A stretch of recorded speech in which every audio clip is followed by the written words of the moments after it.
आज Doubtnut app download करें। Doubtnut पर अपने सभी गणित, रसायन विज्ञान, भौतिक विज्ञान और जीव विज्ञान के डाउट्स का करो सफाया।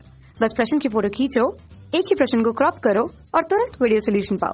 अभी डाउनलोड करें। हेलो एवरीवन, आज का प्रश्न है नीचे दिए गए कथनों पर विचार करें। पहला कथन है चुंबकत्व एवं स्थिर वैद्युतिकी के गॉस के नियमों के बीच का अंतर इसी तथ्य को अभिव्यक्त करता है कि पृथक्कृत चुंबकीय ध्रुवों का अस्तित्व नहीं होता है। दूसरा है बी का कोई उद्गम या अभिगम नहीं होता है। सरलतम चुंबकीय अवयव एक द्विध्रुव या धारा लूप है। तो तीसरा कथन है सभी चुंबकीय परिघटनाएं एक धारा लूप या द्विध्रुव व्यवस्था के रूप में समझाई जा सकती हैं। ये तीन कथन आपको दिए गए हैं। नीचे दिए गए विकल्पों में से सही विकल्प चुने। तो ये विकल्प ए है, फिर बी, सी और अंत में डी है। तो इसमें से कौन सा विकल्प सही होगा, इसका चयन हमको करना है। हम पुनः कथन एक पर आते हैं। चुंबकत्व एवं स्थिर विद्युतिकी के गॉस के नियमों के बीच का अंतर इस तथ्य को अभिव्यक्त करता है कि पृथक्कृत चुंबकीय ध्रुवों का अस्तित्व नहीं होता है। हमें मालूम है कि चुंबकत्व में गॉस का नियम होता है एक बंद सतह के लिए। गॉस का नियम याद रखिएगा, बंद सतह के लिए होता है। एक बंद सतह के लिए बी डॉट डेल्टा एस बराबर 0 होता है, जबकि स्थिर विद्युतिकी में गॉस का नियम है ई डॉट डेल्टा एस बराबर सिग्मा क्यू बटा एप्सिलॉन 0। सिग्मा क्यू बटा एप्सिलॉन 0 ये स्थिर विद्युतिकी में गॉस का प्रमेय या नियम है। तो यहां पर भी ऐसी होना चाहिए था। दाया पक्ष इसका इस तरह से होना चाहिए था। अब यहां नियतांक एप्सिलॉन 0 होता है, तो यहां पर म्यू 0। एप्सिलॉन 0 हर में हो तो म्यू 0 अंश में होता है। तो म्यू 0 सिग्मा सभी ध्रुव प्राबल्यता, सभी ध्रुव शक्तियां जो उस बंद सतह के भीतर है का योग। और ये बराबर यदि 0 आ जा रहा है, इसका मतलब ये हुआ कि सिग्मा m बराबर 0 है। अर्थात बंद सतह के भीतर कभी भी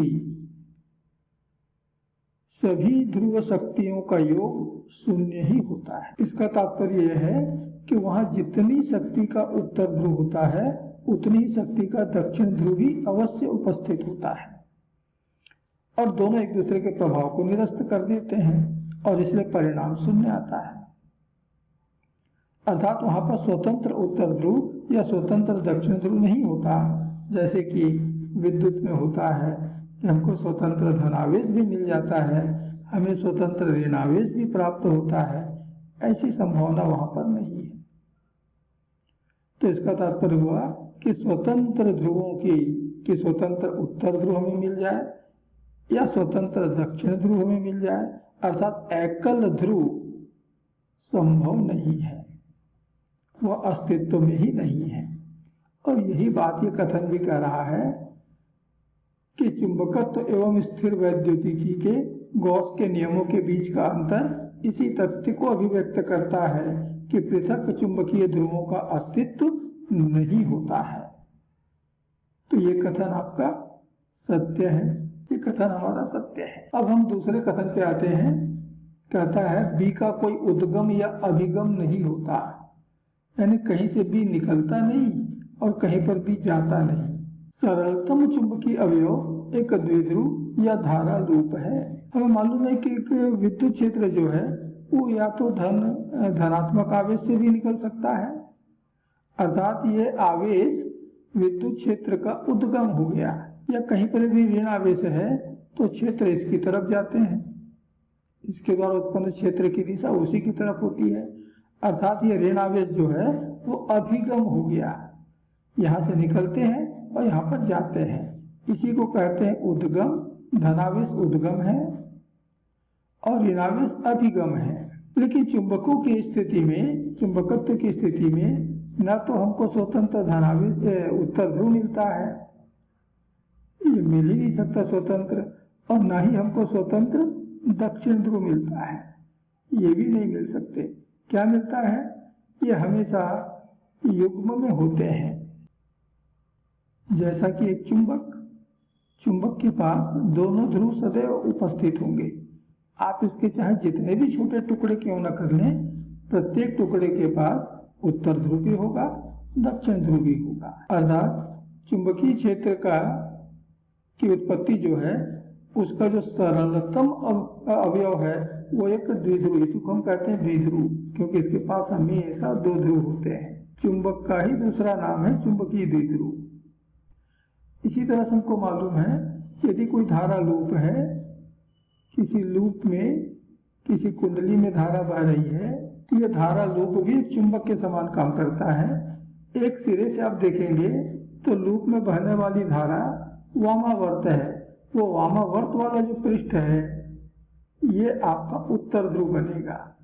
अब जरा पीछे घूम जाइए, पीछे चले जाइए, धारा की दिशा देखिए, अब आपको इस लूप में बहने वाली धारा दक्षिणावर्त मालूम होगा, और जब लूप में धारा दक्षिणावर्त बहता है तो वह दक्षिण ध्रुव के समान काम करता है। तो इस लूप के एक पृष्ठ पर उत्तर और उसके विपरीत पृष्ठ पर दक्षिण ध्रुव सदैव उपस्थित होंगे, अर्थात यहाँ भी n और s को आप पृथक नहीं कर सकते। तो यह धारा लूप भी इसका एक सरलतम अवयव के रूप में लिया जा सकता है, क्योंकि यह भी अपने आप में एक द्विध्रुव ही है। तो ये कथन भी हमारा सत्य है कि B का कोई उद्गम या अभिगम नहीं होता, अर्थात कोई उत्तर ध्रुव अलग से नहीं मिलता, कोई दक्षिण ध्रुव अलग से नहीं मिलता, स्वतंत्र नहीं मिलता, तो ये उद्गम अभिगम नहीं हुआ। सरलतम चुंबकीय अवयव या तो एक द्विध्रुव होगा या फिर एक धारा लूप होगा।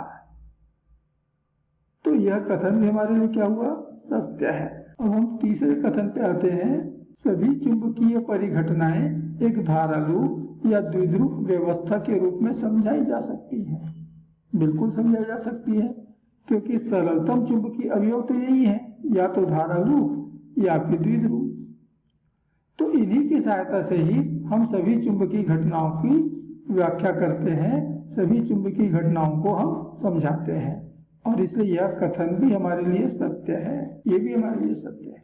तो यहाँ पर तीनों कथन आपके सही हैं, तीनों कथन बिल्कुल सही हैं, और इसलिए दिए गए विकल्पों में से ये तीसरे में डाउट कर रहा है कि सही हो सकता है, तो यहाँ पर कोई आशंका नहीं, वो सही ही है। सही हो सकता है नहीं, सही ही है, इसलिए गलत। इसमें दूसरे के बारे में शंका की गई है कि वो सही हो सकता है, गलत भी हो सकता है, ये संभावना बतला रहा है, तो नहीं, वो बिल्कुल सही है। यहाँ कहता है कि कथन एक सही नहीं है, जबकि हमने पाया कि वो भी सही है। अंतिम विकल्प कहता है कि 1, 2 व 3 सही है, ये हमारा सही विकल्प होगा। इस प्रश्न का सही विकल्प अंतिम विकल्प डी है। धन्यवाद। कक्षा 6वीं से 12वीं से लेकर नीट, IIT, JEE वो एडवांस के लेवल तक 1 करोड़ से ज्यादा छात्रों का भरोसा। आज ही डाउनलोड करें डाउटनेट ऐप या व्हाट्सएप करें अपने सारे डाउट्स 8400 400 400 पर।